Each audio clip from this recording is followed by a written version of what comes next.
What's going on, everybody? It is Nick here, and today I want to talk about what you should actually put in a local newsletter. So, obviously, local newsletters are super valuable. They're cool businesses to own, but what should you actually put in that local newsletter so subscribers get value out of it and keep growing and providing value to your community? So, in this video, I'll walk through what I think you should think about when deciding what to put in your newsletter, some different concepts that you should use when thinking about how you're going to go about your newsletter. So let's just jump right into it. So what should you put in a local newsletter? The first thing you have to start with is like the niche or content strategy of your actual newsletter. So if you live in a bigger population city, so let's say New York City, San Francisco, Boston, like big cities where there's a lot of people and likely there's already a local newsletter or local news station or local like paper or magazine that already has like an online presence, those cities, I think that you should think in a more niche strategy. So think like finance for people living in Boston, or parents living in Boston, or single people living in Boston, or people that are interested in running in Boston or outdoors, or the food scene in Boston. These are just some examples of like specific niches that you could actually niche down to in that city. Because there's so many people, you don't have to do something that's just like, here's everything happening in Boston, because frankly, there's just too much happening in big cities like New York City or Boston or San Francisco. So in those cases, you should niche down. And I know it might sound like, I don't want to get too niche, or I want to talk about a lot of things, but you can really get niche. And here's a good example, Tiny Money.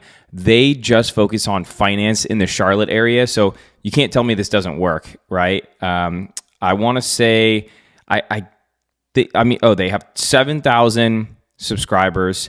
They have, subscribers from all of these big companies. So like Bank of America, I think they're headquartered out of Charlotte. So of course there's going to be a bunch on there. And what he's doing is he's using it as a platform to basically promote jobs in Charlotte, or I guess remote. So people that are maybe affluent or working in tech or banking and living in Charlotte, they can come to this newsletter and see available jobs in the city or ones that are remote. So I really like the concept of this newsletter. You can actually take a look at his latest newsletter here and see, look, so he has like a sponsor on every edition. I think I read something here. He's already doing, 6 figures in sponsorships with this niche newsletter, and it's only 7,000 people, right? Like this is not a huge newsletter. So he looks at the markets every day, basically news stories.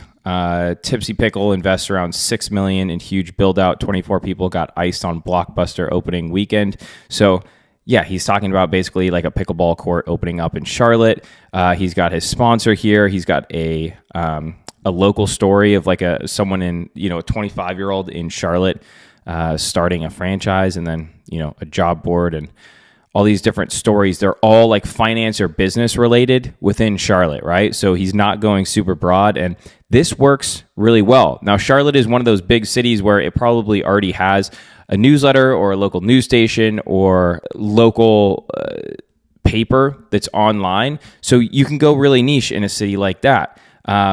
For smaller populations, so let's say anything under like 100,000 and even smaller than that, right? Like 50,000, 40,000, 20,000, you probably want to go more broad, just because one, there's just not that much happening in that town, and two, there's just not that many people to go niche on, right? So like finance in Charlotte, you can see they got 7,000 subscribers. If you did finance in Annapolis, Maryland, which is where Naptown Scoop is, and there's only, let's say, 50,000 people, like getting 7,000 people that are interested in finance in Annapolis, Maryland would be kind of hard, because that's a substantial part of the population, and they're probably not all interested in finance. So in a smaller town, let's say, this is not a hard and fast rule, but let's say under 100,000 people or under even 150 or 200,000 people, you probably want to go more broad. So here's an example, Naptown Scoop, of what more of like a broad newsletter looks like. So let's just go to an edition here. So look, they have their sponsor of the day.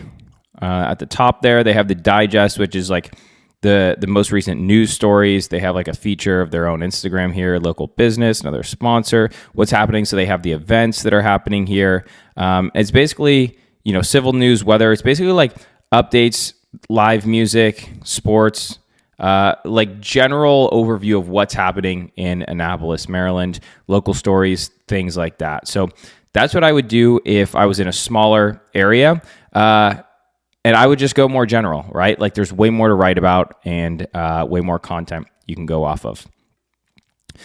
And that's what brings me into make sure you have enough content, right? So like if I was doing, if you go super niche, it's going to be really hard to find content if you're wanting to publish, weekly or, multi weekly or multiple times per week or even daily. Like you need enough content, right? So this is why like finance newsletters and marketing newsletters, they're easier to write because there's a constant 24/7 news cycle, right? So you just want to make sure that you have enough content that can actually be posted, weekly, and that you don't have to go out and like write a new story and do a whole like journalistic piece on a news story every single week because you're probably going to burn out pretty quick. So like, for example, if you lived in a small town and you want to do like a festival newsletter, but you only had 2 festivals per year, that's not going to work, right? Because you don't have enough content. So maybe you go a little bit broader and say live music newsletter, right? And you can just highlight all the live music that's happening in your area every week, because maybe you actually have concerts every single week and you can just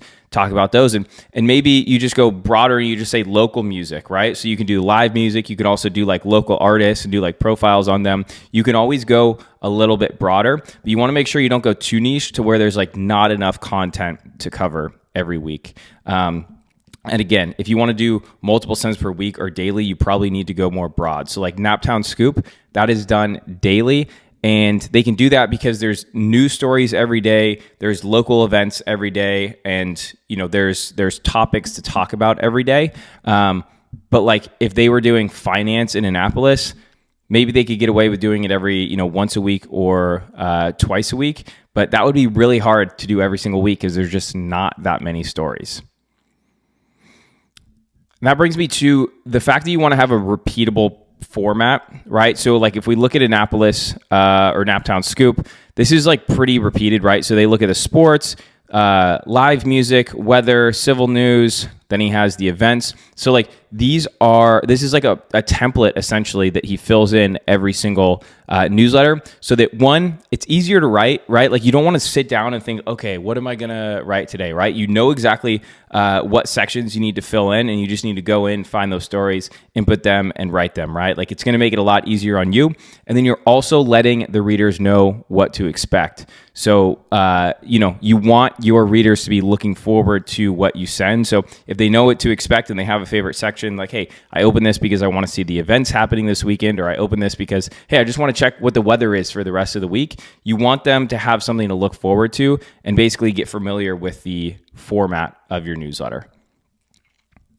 So, for example, let's say you were to go with a general local newsletter. So let's say that you have a town of 100,000 people. That means what I think is pretty cool about that is if you get 10,000 people on your list, you're literally at 10% of your population. Or if you get 20,000, you're 20% of your population, which means that you walk around the town and 1 in every 5 people is reading your newsletter. Like, tell me that's not pretty cool. Like, though you're not like a celebrity, but like in your little town, like that's a lot of influence. So that's why I think it's pretty cool. But anyway, if you were to go with a general local newsletter, here's some ideas basically on a format that you can run, or sections or repeatable segments. So local events, that's an easy one. Go scrape them from other online websites or Facebook or Instagram. I would say the better or more exclusive you can get, right? So like ones that are maybe at your local library or on Instagram with just like posted flyers. The more that you can get away from just like scraping other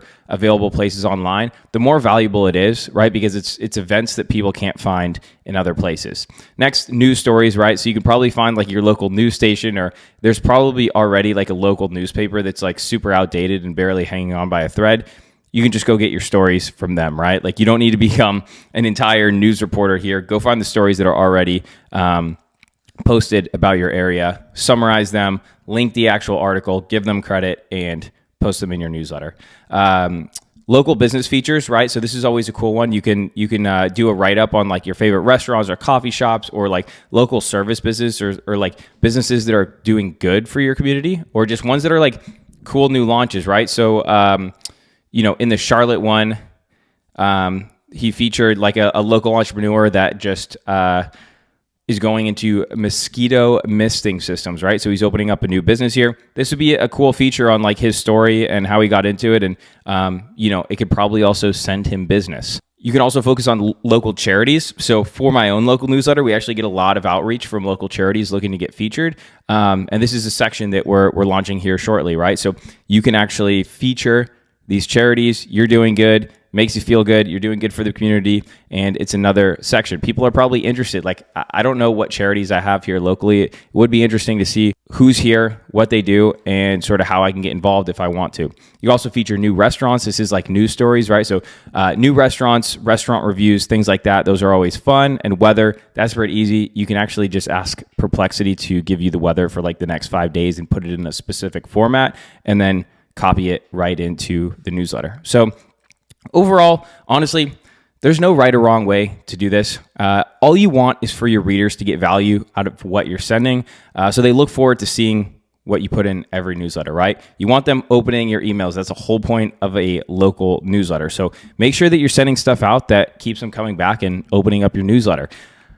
I personally would suggest leaving, out crime stories and politics. Those just get like super decisive. And also, like, if you're looking for sponsors, that's going to like cut your ability to find sponsors or like sponsorship opportunities in half, right? Like if you're like a brand, like a friendly type of brand, you're probably not going to want to, sponsor a newsletter that's like talking about violence in your town or, siding one way with politics. Unless you want to make that your entire niche, right? Like if you live in DC, like maybe talking about local politics or, local government stuff is like your thing, then like make that your niche, and that's totally fine. But just know that like it's probably going to be harder to find sponsors, and you're cutting off a decent chunk of the population. So your list size is probably going to be smaller, but maybe more engaged. But overall, use your own taste, use your own opinion, put in what you want, and that's a wrap. So let me know what you think. If you have any questions, put them in the comments. I will answer them in the next video. And as always, I appreciate you, and peace.